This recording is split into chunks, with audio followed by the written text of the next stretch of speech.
Mesdames et messieurs, bonsoir, soyez les bienvenus pour cette nouvelle édition de votre journal de 22 heures. À la une dans l'actualité. À la une dans l'actualité nationale, tenue de la première séance publique de la première session ordinaire du Parlement.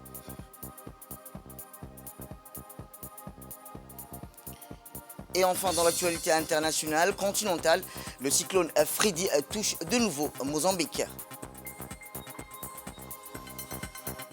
C'était les titres. Merci à si vous nous rejoignez. Et je vous le dis dans le titre, l'Assemblée nationale a procédé aujourd'hui à la mise en place des organes permanents statuaires qui la composent et qui sont inscrits dans les stipulations des règlements internes, notamment en application des articles 5, 15 et 22 et conformément aux titres de 4 et 5 de la Constitution.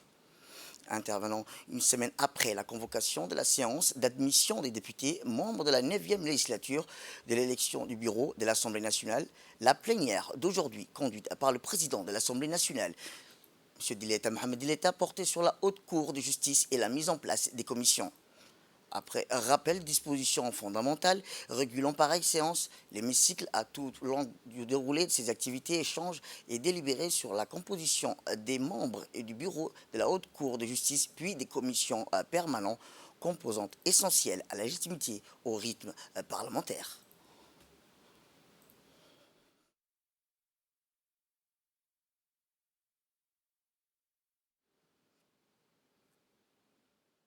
Eh bien, comme je vous le disais, ces dispositions sont fondamentales, régulant pareille séance de l'hémicycle tout au long du déroulé de ses activités d'échange et délibéré sur la composition du membre et du bureau de la haute cour de justice, puis des commissions permanentes, composantes essentielles de la légitimité au rythme parlementaire.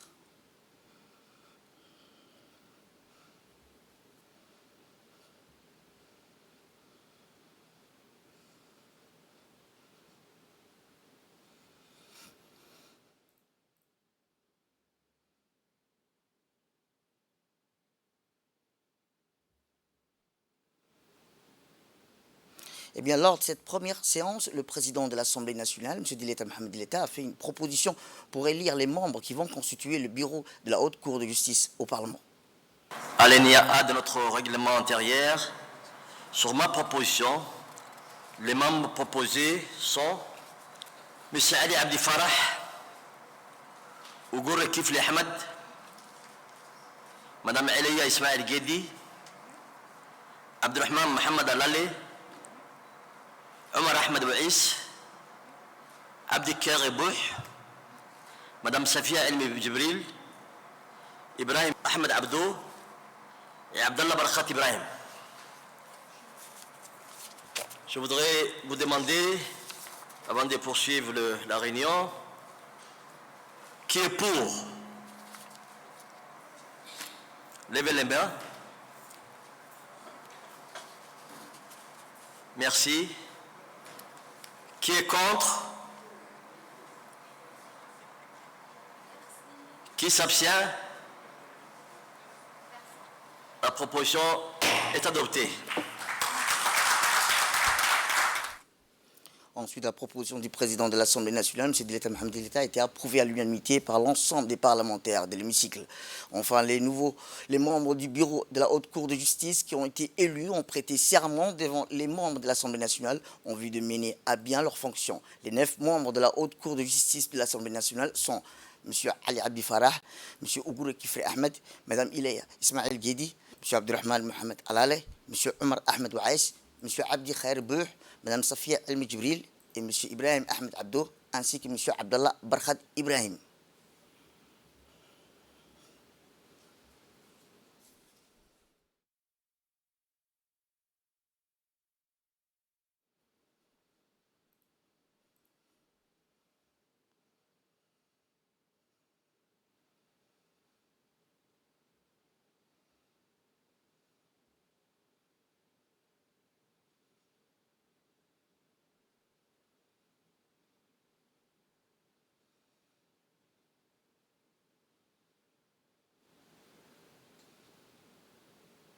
Eh bien, après les prestations de serment du bureau de la haute cour de justice, les commissions permanentes ont été choisies comme suite.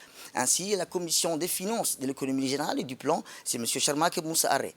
L'honorable Abdurrahman Awal Yassine, commission des affaires étrangères. Pour Kaltoum Farah Saïd, c'est la commission de la législation de l'administration générale et des droits humains. La commission de la production et des échanges, c'est l'honorable Ilaya Ismail Guedi. La commission de la défense nationale, c'est l'honorable Nouria Wabri. La commission pour le développement social et la protection de l'environnement, c'est l'honorable Kamil Ahmed.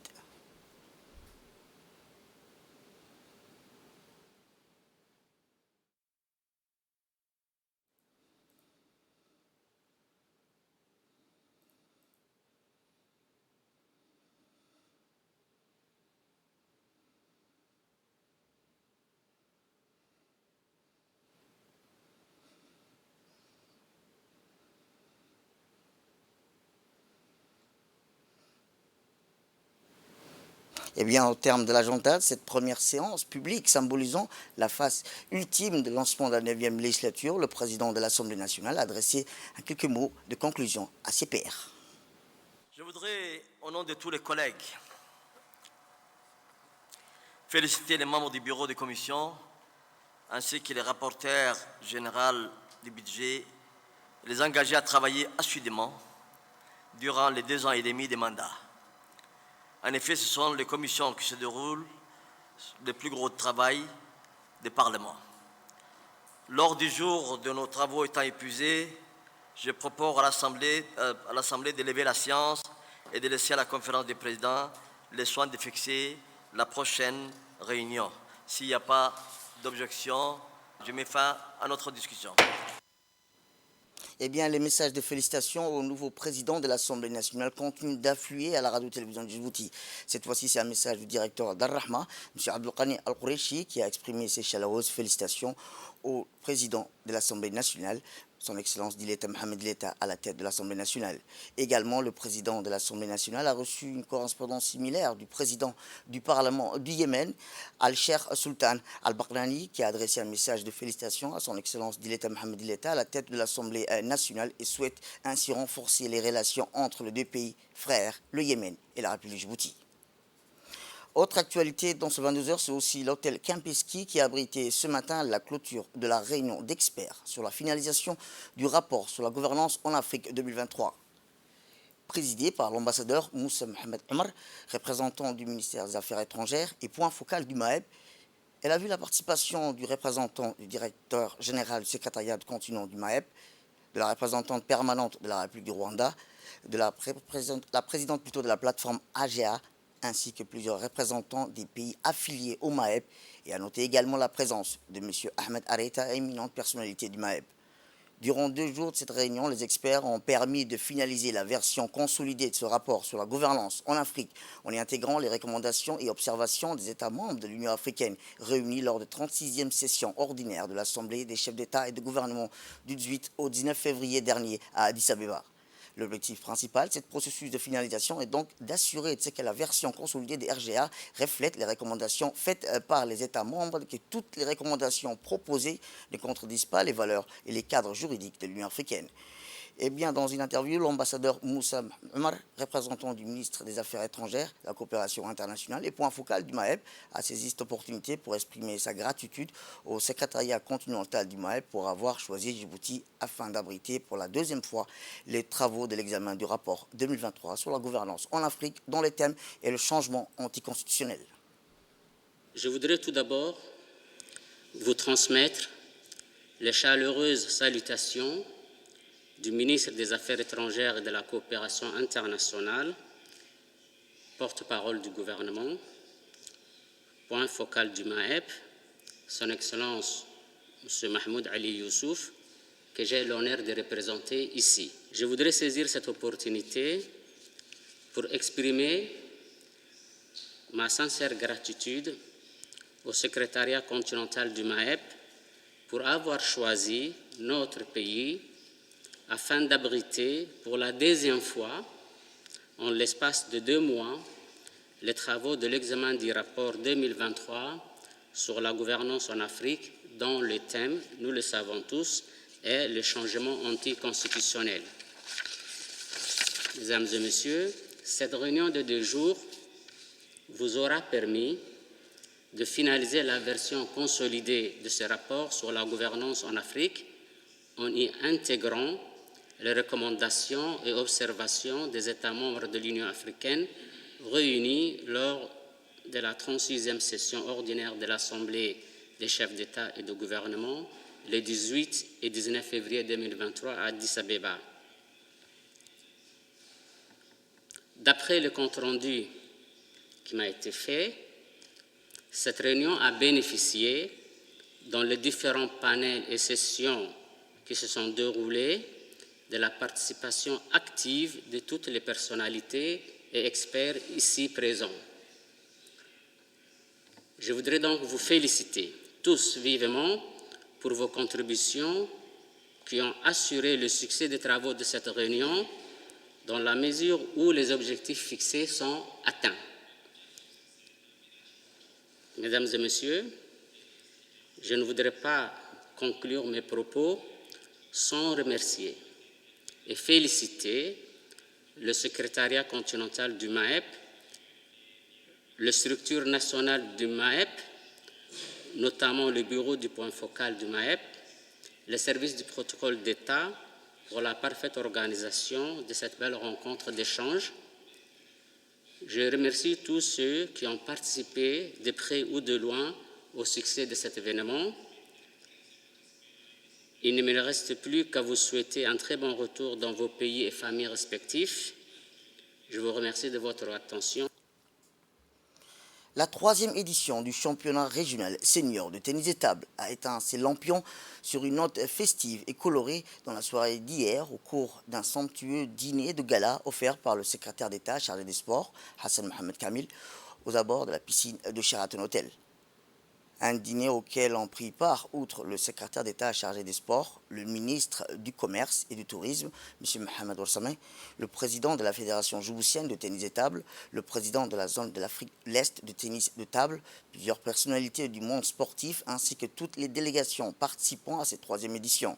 L'occasion fut belle pour la secrétaire générale et ses collaborateurs de faire le bilan des 3 jours d'intenses, riches en activités qui ont réuni la crème de la région en tennis de table.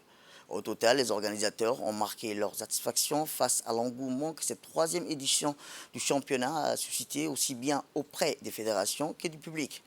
Notons que plusieurs distinctions aux pays participants ont été décernées au cours de ce dîner de gala.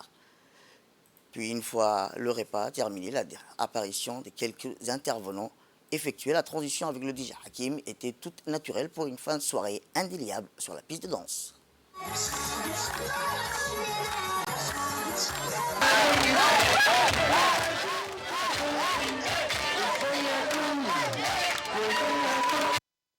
Eh bien, la secrétaire générale du secrétariat d'État à la jeunesse et au sport, Mme Khadija Ibrahim, a également profité pour remercier tous ceux qui ont contribué à la réussite de cet événement en grandiose. Écoutons-la.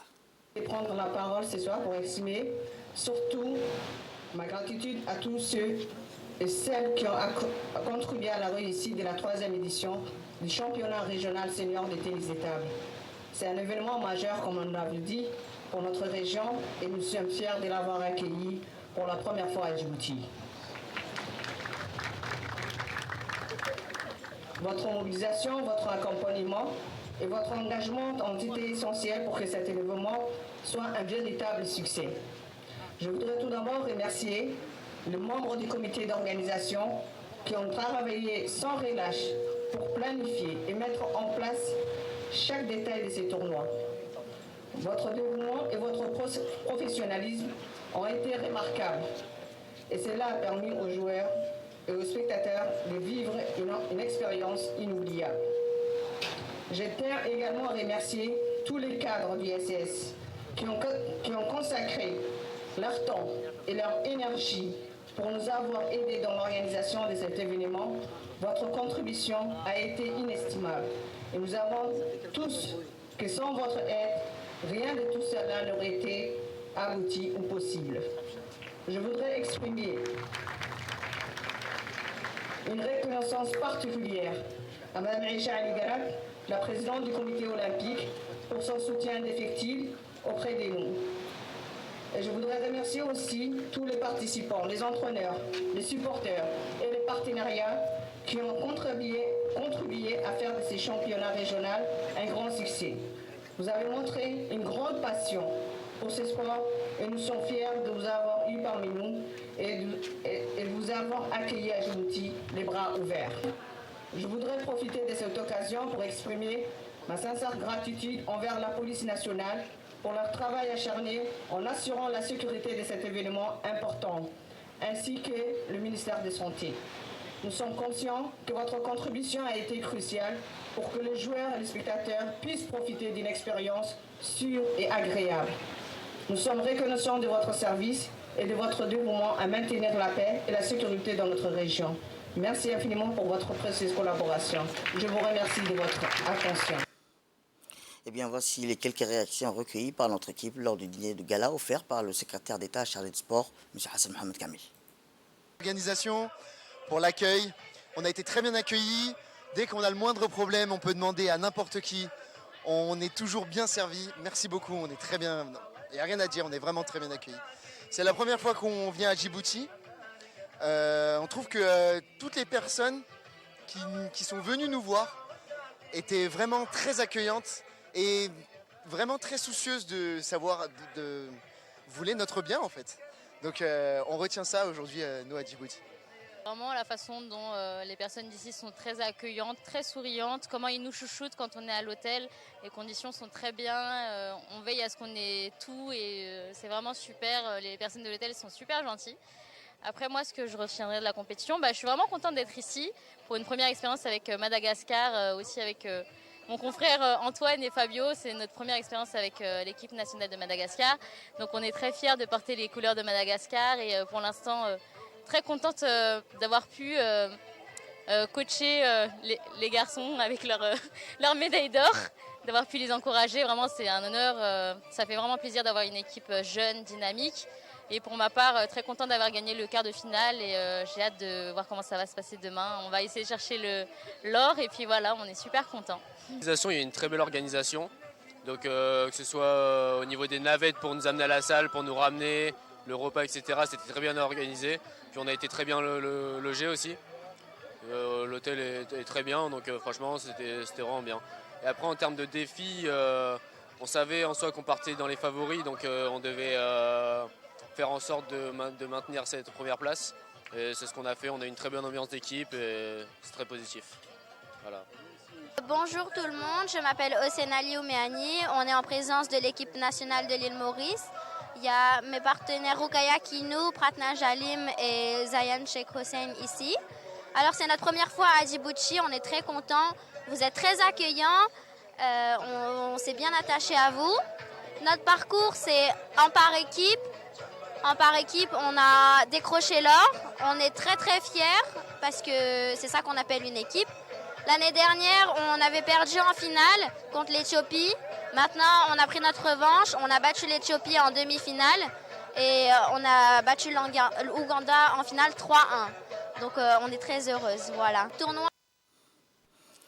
Autre actualité dans ce 22h, c'est aussi le Palais du Peuple qui a abrité ce matin un atelier national de validation du rapport d'étude de faisabilité du futur Centre national d'intervention d'urgence en cas de pollution marine à Djibouti.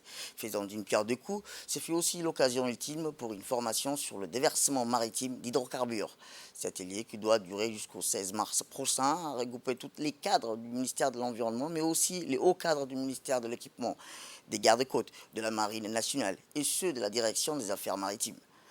En effet, ce Centre national d'intervention d'urgence en cas de pollution marine sera une pierre angulaire de la politique nationale de lutte contre la pollution marine. Il s'agissait pour cette seconde formation d'acquérir et démontrer un niveau de compétence et de compréhension du processus d'altération dans le milieu marin, mettre en œuvre un nettoyage efficace du littoral, utilisant différentes techniques d'intervention sélectionnées, l'équipement approprié et participer aux équipes d'intervention en cas de déversement d'hydrocarbures sur place. Il convient de rappeler que la pollution qui prévoit des navires du changement climatique, des émissions dans l'atmosphère et les déchets plastiques et autres déchets marins sont en danger pour la diversité en milieu marin. De la mer Rouge et du golfe d'Aden, qu'on appelle communément PERSGA, est une entité intergouvernementale chargée à préserver l'environnement marin et côtier de la mer Rouge et du golfe d'Aden. Ses États membres sont l'Arabie Saoudite, Djibouti, le Soudan, l'Égypte, la Jordanie, la Somalie et le Yémen. Le rôle fondamental de la PERSGA est de coordonner les efforts de ses États membres en vue d'assurer une meilleure préservation de l'environnement marin et côtier. Et afin d'y arriver, PERSGA exécute un éventail de programmes spécialisés et des projets mis en œuvre à l'échelle nationale et régionale en partenariat de notre organisation régionale, PERSGA, pour soutenir la préparation d'une étude de faisabilité pour installer ce futur centre dont les conclusions vous seront présentées aujourd'hui. PERSGA est donc pleinement engagé à travailler avec ses États membres, notamment Djibouti, qui en est un membre très actif, et ses partenaires pour aider à la mise en œuvre des réglementations mondiales afin de garantir une utilisation durable de notre région, la mer Rouge et le golfe d'Aden, par le transport maritime. Le conseil technique du ministère de l'Environnement et aussi M. Aden, secrétaire général par intérim du ministère de l'Environnement, s'est réjoui qu'il y a un double objectif lors de cet atelier. L'atelier que nous réunissons aujourd'hui a un double objectif. D'abord, valider l'étude de faisabilité pour la création d'un futur des centres anti-pollution des marines à Djibouti, adapté et répondant aux exigences et aux défis découlant des nouveaux contextes nationaux caractérisés par une forte croissance économique et une intensification des trafics des maritimes, et de renforcer la capacité nationale en matière d'intervention et de lutte contre la pollution maritime. Je suis convaincu que la validation des rapports de faisabilité nous permettra de se doter d'un outil qui facilitera l'installation des centres et la mobilisation des moyens et la coordination des intervenants pour faire face efficacement à toute pollution de marine qui pourrait survenir dans nos eaux territoriales. Autre actualité dans ce 22h, c'est aussi l'Académie de police Idriss Farah Habane à Sénégal a abrité aujourd'hui la cérémonie de fin d'une formation théorique et pratique du maintien de l'ordre dispensée aux agents des gardes-côtes. Cette cérémonie a vu la participation du colonel Waes Omar Bokoré, commandant de la garde-côte, du directeur de la sécurité publique de la police nationale, le colonel Omar Hassan, du directeur de l'Académie de police de Nagad, le lieutenant-colonel Omar Youssouf Omar. D'une durée de 3 mois, les agents des gardes-côtes ont été formés sur plusieurs volets tels que la gestion des foules, l'usage des armes en maintien de l'ordre, la libération des locaux publics, accompagnée parfois des prises d'otages ou encore l'enlèvement des barricades. Cette formation visait à préparer les gardes-côtes à ces différentes situations en vue d'y faire face avec professionnalisme et efficacité. La cérémonie a débuté avec la démonstration des acquis. Formés au sein de l'Académie par les officiers de la police nationale, les gardes-côtes ont tenu à mettre en évidence les pratiques du maintien de l'ordre lors d'une manifestation hostile. Et bien après les démonstrations des acquis, le directeur de l'Académie de police, le lieutenant-colonel Omar Youssouf Omar, a conduit les officiers dans l'amphithéâtre de l'APIFA pour la remise des certificats de fin de formation.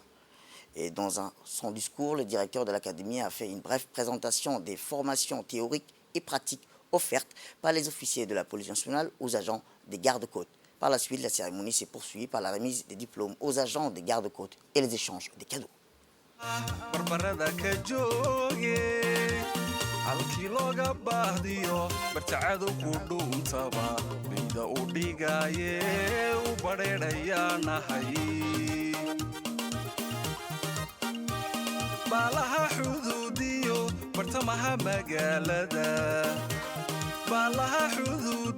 bartamaha magaalada cadowga hoosha uu galo kuwa beegsanaye inayna caburburiyaan oo tababaranahay baalaha xuduudiyo bartamaha magaalada baalaha xuduudiyo bartamaha magaalada. Eh bien, le commandant de la garde-côte, le colonel Waes Omar Bokoré, a tenu à remercier la police nationale pour cette collaboration. Il a rappelé la nécessité de cette formation en maintien de l'ordre. Je suis honoré de prendre part la parole ce matin à l'occasion de la fin des formations sur le maintien de l'ordre dont ont bénéficié les membres du groupe d'intervention polyvalente de la garde-côte djiboutienne. Cette formation est d'une importance capitale pour notre personnel et pour la sécurité de nos chers pays. Les membres des groupes d'intervention polyvalente de la garde-côte sont souvent confrontés à des situations dangereuses lors de leur mission. Et la formation qu'ils ont reçue leur permettra de faire face à ces situations avec professionnalisme et efficacité. La garde-côte djiboutienne est très fière d'avoir et de soutenir la mission de la police nationale, ses activités de maintien de l'ordre, et nous croyons fermement que notre collaboration étroite est essentielle pour la sécurité des gens pour notre pays. Je tiens à remercier le directeur général de la police nationale, colonel Abdelrahman Ali Kahin, ainsi que son adjoint directeur, colonel Omar Hassan, et le directeur de l'académie, qui n'a pas essayé de donner toutes les facilités d'avoir cette formation, et l'ensemble des membres de cette institution, qui de près ou de loin ont contribué au succès de cette formation. De son côté, le directeur de la sécurité publique de la police nationale, le colonel Omar Hassan, qui a clôturé la série des discours, a félicité les agents des gardes-côtes pour leur assiduité et leur sérieux durant cette formation. Écoutons-le. Je voudrais vous indiquer que la formation du personnel constitue une excellente opportunité pour acquérir des connaissances et des compétences professionnelles. En effet, c'est le premier élément pour parvenir à une efficacité lorsque nous sommes dans l'exercice de nos fonctions. Le premier élément, c'est la formation. Le deuxième élément, c'est l'acquisition des moyens adéquats. Et quand on parvient à réunir ces deux éléments, on peut accomplir nos missions dans les meilleures conditions. L'objectif final de nos institutions, c'est de garantir la sécurité des personnes et des biens de manière efficace. Autre actualité dans ce 22h, c'est aussi le ministère de la Jeunesse et de la Culture qui a organisé hier un après-midi de découverte à bord du Logos Hop, la plus grande bibliothèque flottante de passage à Djibouti, en faveur des dizaines de jeunes. C'est dans l'objectif de partager les trésors du Logos Hop que ces jeunes venaient de plusieurs centres de développement communautaire ont été invités à bord. Ils ont pu ainsi découvrir la librairie, faire des achats et venir à la rencontre de l'équipage composé de plus de 60 nationalités du monde. Véritable architecture flottante, Logos Hop affiche 132 mètres de long, 9 ponts et peut accueillir jusqu'à 10 000 personnes.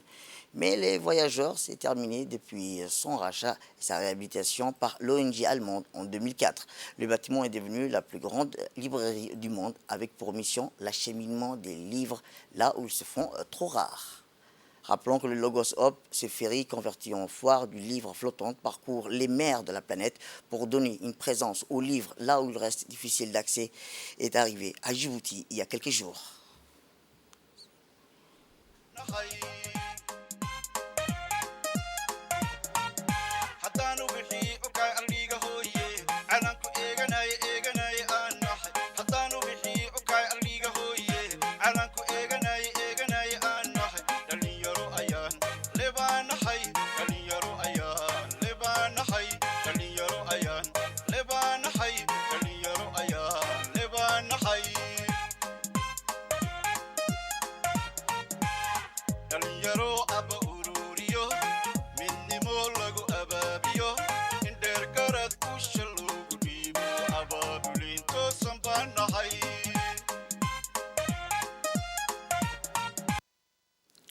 Écoutons ces quelques réactions recueillies par notre équipe qui était à bord du ferry, qui est la plus grande bibliothèque flottante.